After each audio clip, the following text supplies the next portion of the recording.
Consider the first step in the biblical process of marriage: prayer and seeking God's will.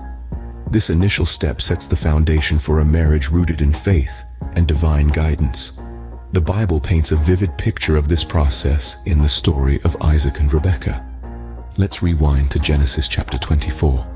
Abraham, wanting to secure a wife for his son Isaac, sends his servant on a mission.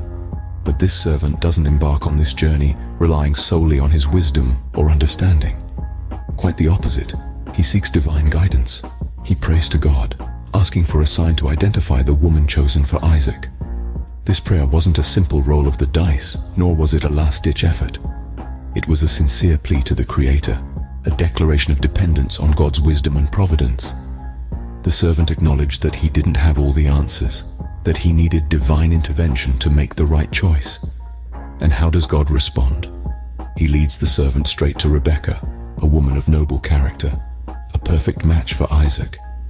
This story illustrates the power and importance of seeking God's will in the process of marriage. It teaches us that God cares about our choices, especially when it comes to choosing a life partner. In today's world, it's easy to rely on dating apps, matchmaking websites, or even the advice of friends. But the biblical process of marriage encourages us to first seek God's guidance and wisdom. It's about inviting God into your decision-making process, asking Him to lead your steps, to guide your choices.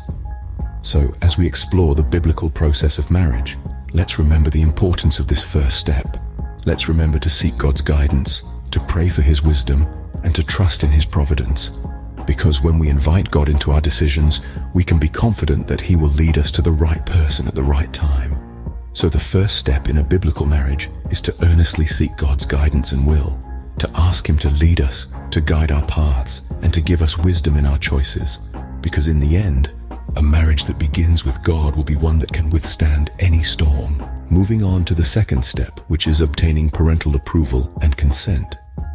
This might seem like an old-fashioned concept in our modern society, where individual autonomy is highly valued.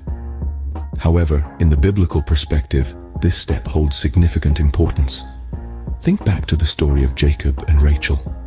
Jacob, smitten by Rachel's beauty and charm, didn't just whisk her away in the dead of night.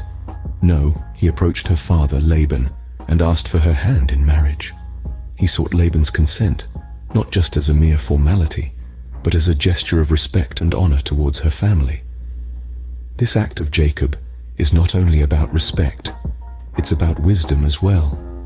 Parents, with their wealth of experience and deep love for their child, can provide valuable insights and guidance. They can help ensure that the match is a good one, that the couple is compatible and ready to embark on this lifelong journey together. In the context of marriage, parental consent is more than just a yes or no. It's a blessing, a prayer for success, and a symbol of unity between two families. This unity is vital, as marriage is not just a union of two individuals, but also a joining of two families. Now, it's important to note that this doesn't mean parents should dictate their child's choice or force their own preferences.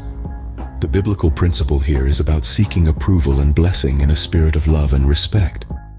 It's about fostering harmony and unity, not about exerting control or dominance. So, if you're considering marriage, remember the example of Jacob.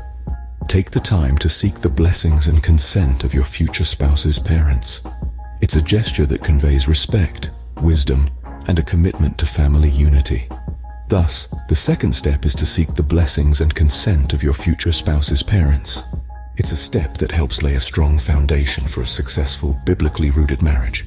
The third step in the process is the dowry or bride wealth payment. In biblical times, this was a significant aspect of the marriage process. It was a way to honor not just your future spouse, but also her family. It served as a symbol of the groom's commitment and his ability to provide for his wife. Let's consider the story of Jacob, who worked for 7 long years to earn the right to marry Rachel, his beloved. This wasn't simply a task. It was a testament of his dedication, his resolve, and his love for Rachel. Jacob's perseverance and his willingness to serve Laban for Rachel's hand in marriage represents the essence of the dowry or bride wealth payment. It's about demonstrating respect, commitment, and a readiness to shoulder the responsibilities that come with marriage. Therefore, the third step involves honoring your future spouse and her family through a dowry or bride wealth payment. The fourth step is the wedding ceremony, a public commitment before God and witnesses. This step is more than just a celebration. It's a solemn, sacred occasion where two individuals stand before God and their community to pledge their lifelong commitment to each other. In the Bible, we see the importance of this public declaration of commitment. For instance, in the book of Ruth, Boaz publicly declares his intention to marry Ruth at the city gate, the public square of that time. This act of public declaration not only affirms the commitment of the couple but also invites the community to support and hold them accountable in their marriage journey. Biblically, the wedding ceremony is also about making vows, solemn promises that the couple makes to each other. These vows are sacred, reflecting the seriousness of the commitment being made. The book of Ecclesiastes reminds us, "When you make a vow to God, do not delay to fulfill it. He has no pleasure in fools. Fulfill your vow." These vows are not to be taken lightly.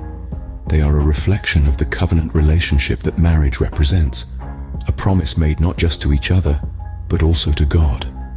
They signify the couple's commitment to love, honor, and cherish each other in sickness and in health, in prosperity and in hardship, until death parts them.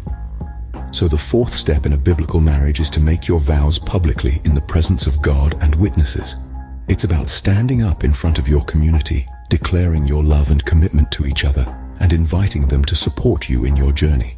It's about making vows, solemn promises that reflect the depth of your commitment to each other, and the seriousness with which you take this sacred covenant.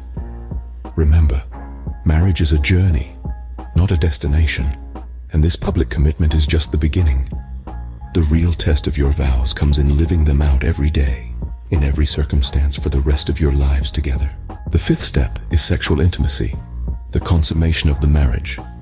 This is not merely a physical act, but a profound expression of love and commitment between two people.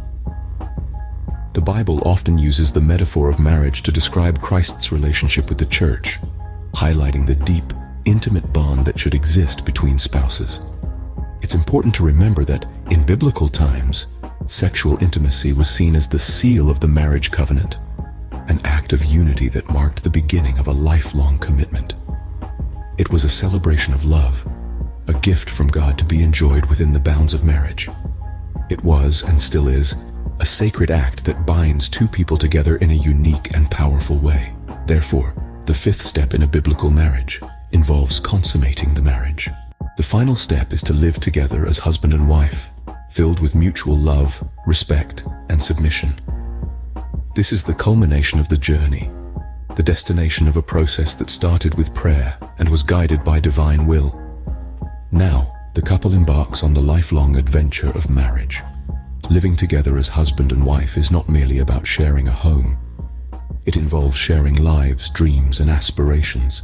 It's about walking hand in hand through life's challenges and triumphs. It's about growing together as individuals and as a couple under God's watchful eyes. In a biblical marriage, mutual love, respect, and submission are not mere words. They are the pillars that support the marital bond. Love, as described in Corinthians, is patient and kind. It does not envy or boast, and it's not proud. It always protects, always trusts, always hopes, and always perseveres. Respect, on the other hand, is a mutual understanding that each partner is a unique creation of God, deserving of honor and consideration.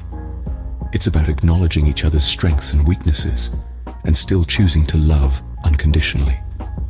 And then there's submission. Ephesians tells us, "Submit to one another out of reverence for Christ." This is not about dominance or subjugation. It's about putting the needs of your spouse before your own, out of love and respect. Living out your vows daily is a commitment to nurture these values each day. It's about waking up every morning with the decision to love, respect, and submit to each other, in good times and in bad, in sickness and health, for richer or poorer, until death do you part. And so the final step in a biblical marriage is to live out your vows daily, filled with love, respect, and submission. It's a journey of mutual growth and understanding, a journey that brings you closer to each other and to God. It's about building a home where love, respect, and submission are not mere words, but a way of life.